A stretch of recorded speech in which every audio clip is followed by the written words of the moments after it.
بسم اللہ الرحمن الرحیم۔ السلام علیکم۔ میرے ایک کولیگ ایک سرکاری ادارے میں اچھی پوسٹ پر ہیں، تنخواہ لاکھوں میں ہے۔ ایک بڑے شہر میں ایک گھر اور 3 دکانیں کرائے پر دے رکھی ہیں۔ اپنے ایک بچے اور بیوی کے ساتھ ایک اچھی کالونی میں اپنے ذاتی گھر میں رہائش ہے۔ بیوی شوقیہ کسی کالج میں پڑھاتی تھی۔ 25,000 کے قریب اس کی تنخواہ بھی تھی۔ سب کچھ بہترین چل رہا تھا۔ ہمارا وہ کولیگ ایک خدا ترس آدمی ہے اور فلاحی کاموں میں بڑھ چڑھ کر حصہ لیتا رہتا۔ اس کی بیوی کو کسی طرح معلوم ہو گیا کہ وہ کئی سالوں سے اپنے رشتہ داروں میں 2 بیوہ بوڑھی خاتون اور ان کے یتیم بچوں کی کفالت کر رہا ہے۔ اس بات پر اس کی بیوی نے لڑائی شروع کر دی کہ مجھے بتائے بغیر تم اتنے پیسے ان پڑھ کو کیوں لٹا رہے ہو؟ شوہر نے اسے سمجھایا کہ اللہ کا دیا سب کچھ ہے ہمارے پاس، آپ لوگوں کی تمام جائز ضرورتوں کو پورا کرنے کے بعد بھی کافی بچ جاتا ہے، اس میں سے اللہ کی راہ میں خرچ کرنا اور پھر اپنے ہی رشتہ داروں پر خرچ کرنا بھی ہماری ذمہ داری ہے۔ لیکن بیوی اسی بات پر اڑی رہی کہ اپنا پیسہ رشتہ داروں پر لوٹانا بند کرو۔ بات اتنی بڑھی کہ بیوی نے اسی بات پر خلا کا دعویٰ دائر کر دیا۔ اس کی بیوی کے ایک بھائی سے میری کافی اچھی سلام دعا ہے۔ اس نے مجھے اس معاملے کو سلجھانے کے لیے کہا۔ میں نے ایک اور دوست کو ساتھ لیا اور اس کے بھائی سے ملے۔ اس نے کہا کہ میں خود بھی سمجھا چکا ہوں، میری بات کا بھی کوئی اثر نہیں ہوا۔ اب یہ کرتا ہوں کہ امی ابو کی موجودگی میں بہن سے ہم سب مل کر بات کر لیتے ہیں، اللہ کرے یہ گھر اجڑنے سے بچ جائے۔ ہم سب ان کے گھر ملے۔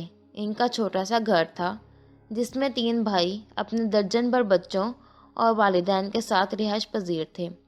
لڑکی سے ہم نے پوچھا کہ شوہر سے کیا شکایت ہے، اس کے ازالے کی کوئی ضرورت ممکن ہے؟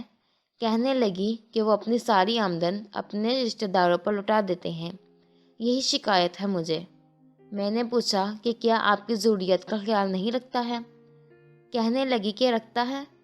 ہمارے بزرگ دوست نے پوچھا کہ کیا آپ کو پیسے کی تنگی دیتا ہے؟ کیا آپ کسی چیز کے لیے کہو یا پیسوں کا کہو اور وہ منع کر دے؟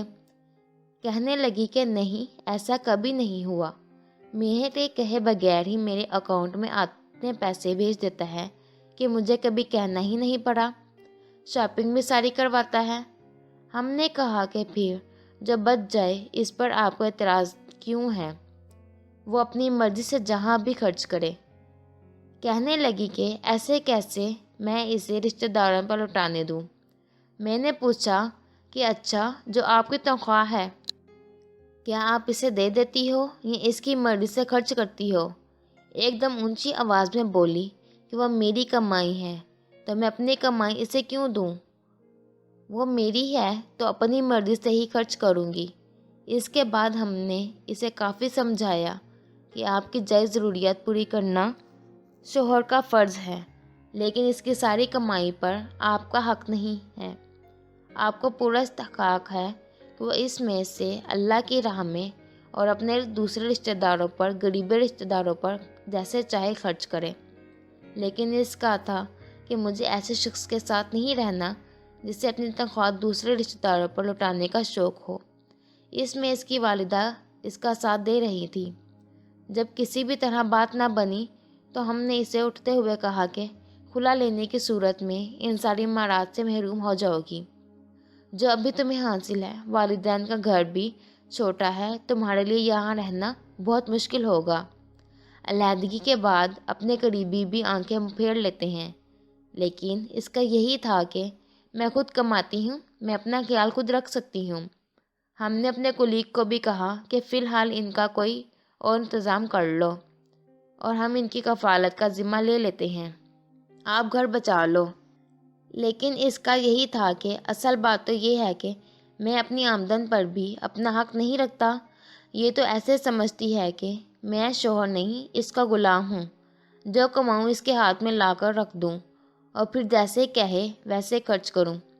وہ اپنی کٹی پارٹیز پر لاکھوں اڑا دے تو کوئی مسئلہ نہیں، لیکن میں اپنے غریب رشتہ داروں کی کفالت کروں تو طوفان آ جائے۔